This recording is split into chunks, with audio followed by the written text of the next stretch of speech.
মেয়েটির নাম যখন সুভাষিনী রাখা হইয়াছিল তখন কে জানিত সে বোবা হইবে। তাহার দুটি বড় বোনকে সুকেশিনী সুহাসিনী নাম দেওয়া হইয়াছিল। তাই মিলের অনুরোধে তাহার বাপ ছোট মেয়েটির নাম সুভাষিনী রাখে। এখন সকলে তাহাকে সংক্ষেপে শুভা বলে। দস্তুর মতো অনুসন্ধান ও অর্থ ব্যয়ে বড় দুটি মেয়ের বিবাহ হইয়া গেছে। এখন ছোটটি পিতামাতার নীরব হৃদয়ের মতো বিরাজ করিতেছে। যে কথা কয় না সে যে অনুভব করে ইহা সকলের মনে হয় না। এই জন্য তাহার সাক্ষাতেই সকলে তাহার ভবিষ্যৎ সম্বন্ধে দুশ্চিন্তা প্রকাশ করিত। সে যে বিধাতার অভিশাপ স্বরূপে তাহার পিতৃগৃহে আসিয়া জন্মগ্রহণ করিয়াছে এ কথা সে শিশুকাল হইতে বুঝিয়া লইয়াছিল। তাহার ফল এই হইয়াছিল, সাধারণের দৃষ্টিপথ হইতে সে আপনাকে গোপন করিয়া রাখিতে সর্বদাই চেষ্টা করিত। মনে করিত আমাকে সবাই ভুলিলে বাঁচি। কিন্তু বেদনা কি কেহ কখনো ভোলে? পিতামাতার মনে সে সর্বদাই জাগরুক ছিল। বিশেষত তাহার মা তাহাকে নিজের একটা ত্রুটিস্বরূপ দেখিতেন। কেননা মাতা পুত্র অপেক্ষা কন্যাকে নিজের অংশরূপে দেখেন।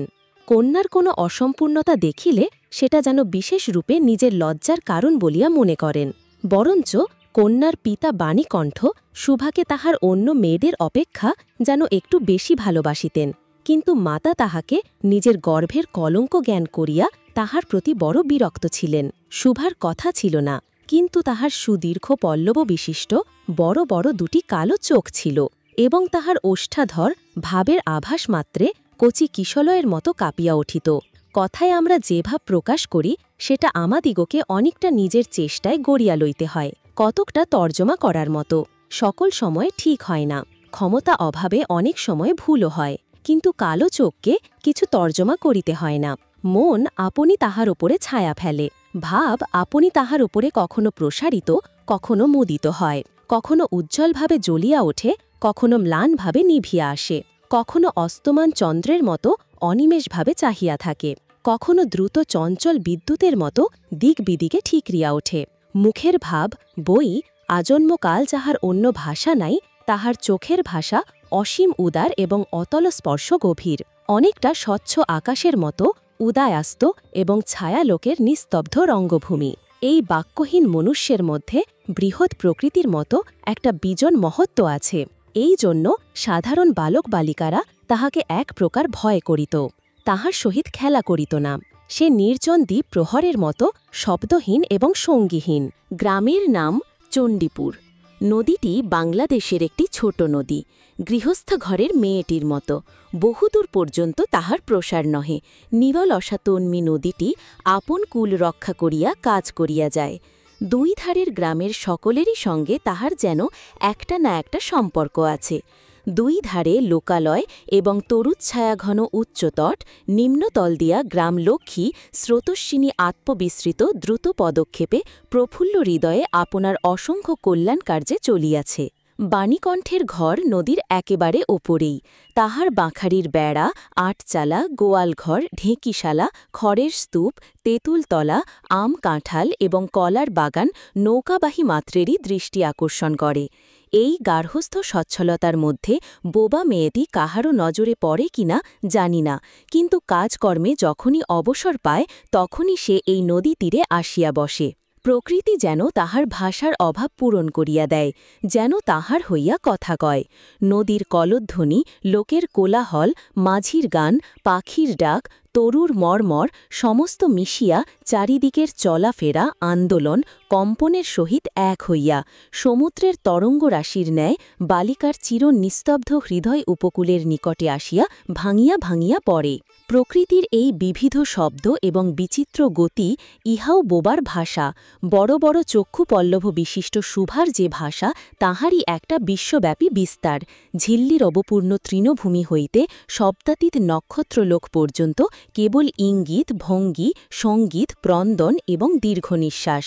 এবং মধ্যাহ্নে যখন মাঝিরা, জেলেরা খাইতে যাইত, গৃহস্থেরা ঘুমাইত, পাখিরা ডাকিত না, খেয়া নৌকা বন্ধ থাকিত, স্বজন জগৎ সমস্ত কাজকর্মের মাঝখানে সহসা থামিয়া গিয়া ভয়ানক বিজন মূর্তি ধারণ করিত, তখন রুদ্র মহাকাশের তলে কেবল একটি বোবা প্রকৃতি এবং একটি বোবা মেয়ে মুখামুখি চুপ করিয়া বসিয়া থাকিত।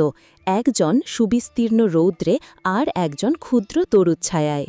শুভার যে গুটিকতক অন্তরঙ্গ বন্ধুর দল ছিল না তাহা নহে। গোয়ালের দুটি গাভী, তাদের নাম সর্বশী ও পাঙ্গুলি।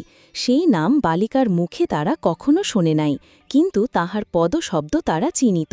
তাহার কথাহীন একটা করুণ সুর ছিল, তাহার মর্ম তারা ভাষার অপেক্ষা সহজে বুঝিত। শুভা কখন তাদের আদর করিতেছে, কখন ভর্ৎসনা করিতেছে, কখন মিনতি করিতেছে, তাহা তারা মানুষের অপেক্ষা ভালো বুঝিতে পারিত। শুভা গোয়ালে ঢুকিয়া দুই বাহুর দ্বারা সর্বশীর গ্রীবা বেষ্টন করিয়া তাহার কানের কাছে আপনার গণ্ডদেশ ঘর্ষণ করিত, এবং পাঙ্গুলি স্নিগ্ধ দৃষ্টিতে তাহার প্রতি নিরীক্ষণ করিয়া তাহার গা চাটিত। বালিকা দিনের মধ্যে নিয়মিত ৩ বার করিয়া গোয়াল ঘরে যাইত, তা ছাড়া অনিয়মিত আগমনও ছিল। গৃহে যেদিন কোনো কঠিন কথা শুনিত, সেদিন সে অসময়ে তাহার এই মুখ বন্ধু দুটির কাছে আসিত। তাহার সহিষ্ণুতা পরিপূর্ণ বিষাদশান্ত দৃষ্টিপাত হইতে তাহারা কি একটা অন্ধ অনুমান শক্তির দ্বারা বালিকার মর্মবেদনা যেন বুঝিতে পারিত, এবং শুভার গা ঘেঁষিয়া আসিয়া অল্পে অল্পে তাহার বাহুতে শিং ঘষিয়া ঘষিয়া তাহাকে নির্বাক ব্যাকুলতার সহিত সান্ত্বনা দিতে চেষ্টা করিত। ইহারা ছাড়া ছাগল এবং বিড়াল শাবকও ছিল, কিন্তু তাদের সহিত শুভার এরূপ সমকক্ষভাবের মৈত্রী ছিল না। তথাপি তারা যথেষ্ট আনুগত্য প্রকাশ করিত। বিড়াল শিশুটি দিনে এবং রাতে যখন তখন শুভার গরম কোলটি নিঃসংকোচে অধিকার করিয়া সুখনিদ্রার আয়োজন করিত, এবং শুভা তাহার গ্রীবা ও পৃষ্ঠে কোমল আঙ্গুলি বুলাইলে যে তাহার নিদ্রাকর্ষণের বিশেষ সহায়তা হয়, ইঙ্গিতে এরূপ অভিপ্রায় প্রকাশ করিত। উন্নত শ্রেণীর জীবের মধ্যে শুভার আরও একটি সঙ্গী জুটিয়াছিল, কিন্তু তাহার সহিত বালিকার ঠিক কিরূপ সম্পর্ক ছিল তাহা নির্ণয় করা কঠিন, কারণ সে ভাষা বিশিষ্ট জীব, সুতরাং উভয়ের মধ্যে সমভাষা ছিল না। গোসাইদের ছোট ছেলেটি, তাহার নাম প্রতাপ। লোকটি নিতান্ত অকর্মণ্য। সে যে কাজকর্ম করিয়া সংসারের উন্নতি করিতে যত্ন করিবে, বহু চেষ্টার পর বাপ মা সে আশা ত্যাগ করিয়াছেন। অকর্মণ্য লোকের একটা সুবিধা এই যে আত্মীয় লোকেরা তাদের ওপর বিরক্ত হয় বটে, কিন্তু প্রায় তারা নিঃসম্পর্ক লোকের প্রিয়পাত্র হয়, কারণ কোনো কার্যে আবদ্ধ না থাকাতে তারা সরকারি সম্পত্তি হইয়া দাঁড়ায়। শহরে যেমন এক আধটা গৃহ সম্পর্কহীন সরকারি বাগান থাকা আবশ্যক, তেমনি গ্রামে ২-৪টা অকর্মণ্য সরকারি লোক থাকার বিশেষ প্রয়োজন। কাজকর্মে আমোদে অবসরে যেখানে একটা লোক কম পড়ে, সেখানেই তাদেরকে হাতের কাছে পাওয়া যায়। প্রতাপের প্রধান শখ ছিপ ফেলিয়া মাছ ধরা। ইহাতে অনেকটা সময় সহজে কাটানো যায়। অপরাহ্নে নদী তীরে ইহাকে প্রায় এই কাজে নিযুক্ত দেখা যাইত, এবং এই উপলক্ষে শুভার সহিত তাহার প্রায় সাক্ষাৎ হইত। যে কোনো কাজেই নিযুক্ত থাক, একটা সঙ্গী পাইলে প্রতাপ থাকে ভালো। মাছ ধরার সময় বাক্যহীন সঙ্গী সর্বাপেক্ষা শ্রেষ্ঠ। এই জন্য প্রতাপ শুভার মর্যাদা বুঝিত। এই জন্য সকলেই শুভাকে শুভা বলিত। প্রতাপ আর একটু অতিরিক্ত আদর সংযোগ করিয়া শুভাকে সু বলিয়া ডাকিত। শুভা তেঁতুলতলায় বসিয়া থাকিত, এবং প্রতাপ অনতিদূরে মাটিতে ছিপ ফেলিয়া জলের দিকে চাহিয়া থাকিত। প্রতাপের একটি করিয়া পান বরাদ্দ ছিল। শুভা তাহা নিজে সাজিয়া আনিত, এবং বোধ করি অনেকক্ষণ বসিয়া বসিয়া চাহিয়া চাহিয়া ইচ্ছা করিত প্রতাপের কোনো এটা বিশেষ সাহায্য করিতে, একটা কোনো কাজে লাগিতে, কোনো মতে জানিয়া দিতে যে এই পৃথিবীতে সেও একজন কম প্রয়োজনীয় লোক নহে। কিন্তু কিছুই করিবার ছিল না। তখন সে মনে মনে বিধাতার কাছে অলৌকিক ক্ষমতা প্রার্থনা করিত। মন্ত্র বলে সহসা এমন একটা আশ্চর্য কাণ্ড ঘটাইতে ইচ্ছা করিত, যাহা দেখিয়া প্রতাপ আশ্চর্য হইয়া যাইত। বলিত, তাই তো, আমাদের শুভীর যে এত ক্ষমতা, তাহা তো জানিতাম না। মনে করো শুভা যদি জলকুমারী হইত। আস্তে আস্তে জল হইতে উঠিয়া একটা সাপের মাথার মণি ঘাটে রাখিয়া যাইত। প্রতাপ তাহার তুচ্ছ মাছ ধরা রাখিয়া সেই মানিক লইয়া জলে ডুব মারিত, এবং পাতালে গিয়া দেখিত রূপার অট্টালিকায় সোনার পালঙ্কে কে বসিয়া? আমাদের বাণীকণ্ঠের ঘরের সেই বোবা মেয়ের সু। আমাদের সু সেই মণিদীপ্ত গভীর নিস্তব্ধ পাতালপুরীর একমাত্র রাজকন্যা। তাহা কি হইতে পারিত না? তাহা কি এতই অসম্ভব? আসলে কিছুই অসম্ভব নয়, কিন্তু তবুও সুপ্রজাশূন্য পাতালের রাজবংশে না জন্মিয়া বাণীকণ্ঠের ঘরে আসিয়া জন্মিয়াছে, এবং গোসাইদের ছেলে প্রতাপকে কিছুতেই আশ্চর্য করিতে পারিতেছে না। শুভার বয়স ক্রমেই বাড়িয়া উঠিতেছে। ক্রমে সে যেন আপনাকে আপনি অনুভব করিতে পারিতেছে, যেন কোনো একটা পূর্ণিমা তিথিতে কোনো একটা সমুদ্র হইতে একটা জোয়ারের স্রোত আসিয়া তাহার অন্তরাত্মাকে এক নতুন অনির্বচনীয় চেতনা শক্তিতে পরিপূর্ণ করিতেছে। সে আপনাকে আপনি দেখিতেছে, ভাবিতেছে, প্রশ্ন করিতেছে এবং বুঝিতে পারিতেছে না। গভীর পূর্ণিমা রাত্রে সে একদিন ধীরে শয়নগৃহে দ্বার খুলিয়া ভয়ে ভয়ে মুখ বাড়াইয়া বাহিরের দিকে চাহিয়া দেখে। পূর্ণিমা প্রকৃতিও শুভার মতো একাকিনী সুপ্ত জগতের ওপর জাগিয়া বসিয়া, যৌবনের রহস্যে, পুলকে, বিষাদে, অসীম নির্জনতার একেবারে শেষ সীমা পর্যন্ত, এমনকি তাহা অতিক্রম করিয়াও থমথম করিতেছে, একটি কথা কহিতে পারিতেছে না। এই নিস্তব্ধ ব্যাকুল প্রকৃতির প্রান্তে একটি নিস্তব্ধ ব্যাকুল বালিকা দাঁড়াইয়া। এদিকে কন্যাভারগ্রস্ত পিতামাতা চিন্তিত হইয়া উঠিয়াছেন। লোকেও নিন্দা আরম্ভ করিয়াছে, এমনকি এক ঘরে করিবে এমন জনরব শোনা যায়। বাণীকণ্ঠের সচ্ছল অবস্থা, 2 বেলায় মাছ ভাত খায়, এজন্য তাহার শত্রু ছিল। স্ত্রী পুরুষে বিস্তর পরামর্শ হইল। কিছুদিনের মতো বাণী বিদেশে গেল। অবশেষে ফিরিয়া আসিয়া কহিল, চলো কলকাতায় চলো। বিদেশ যাত্রার উদ্যোগ হতে লাগিল। কুয়াশা ঢাকা প্রভাতের মতো শুভার সমস্ত হৃদয় অশ্রুবাষ্পে একেবারে ভরিয়া গেল। একটা অনির্দিষ্ট আশঙ্কাবশত সে কিছুদিন হইতে ক্রমাগত নির্বাক জলতুর মতো তাহার বাপ মায়ের সঙ্গে সঙ্গে ফিরিত। ডাগর চক্ষু মেলিয়া তাহাদের মুখের দিকে চাহিয়া কি একটা বুঝিতে চেষ্টা করিত, কিন্তু তাহারা কিছু বুঝাইয়া বলিতেন না।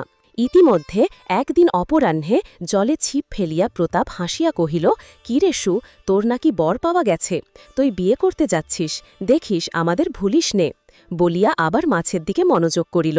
মর্মবিদ্ধ হরিণী ব্যাধের দিকে যেমন করিয়া তাকায়, নীরবে বলিতে থাকে, আমি তোমার কাছে কি দোষ করিয়াছিলাম। শুভা তেমনি করিয়া প্রতাপের দিকে চাহিল। সেদিন গাছের তলায় আর বসিল না। বাণীকণ্ঠ নিদ্রা হইতে উঠিয়া শয়নগৃহে তামাক খাইতেছিলেন। শুভা তাহার পায়ের কাছে বসিয়া তাহার মুখের দিকে চাহিয়া কাঁদিতে লাগিল। অবশেষে তাকে সান্ত্বনা দিতে গিয়া বাণীকণ্ঠের শুষ্ক কপলে অশ্রু গড়াইয়া পড়িল। কাল কলকাতায় যাইবার দিন স্থির হইয়াছে। শুভা গোয়াল ঘরে তাহার বাল্যসখীদের কাছে বিদায় লইতে গেল।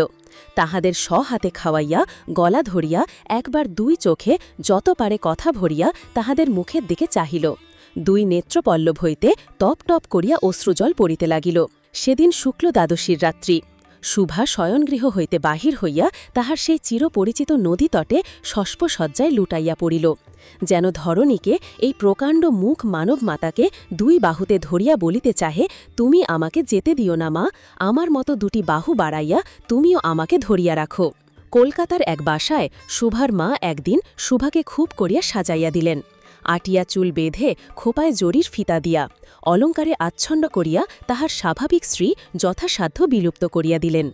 শুভার 2 চক্ষু দিয়া অশ্রু পড়িতেছে, পাছে চোখ ফুলিয়া খারাপ দেখিতে হয়, এজন্য তাহার মাতা পাকে বিস্তর ভর্ৎসনা করিলেন।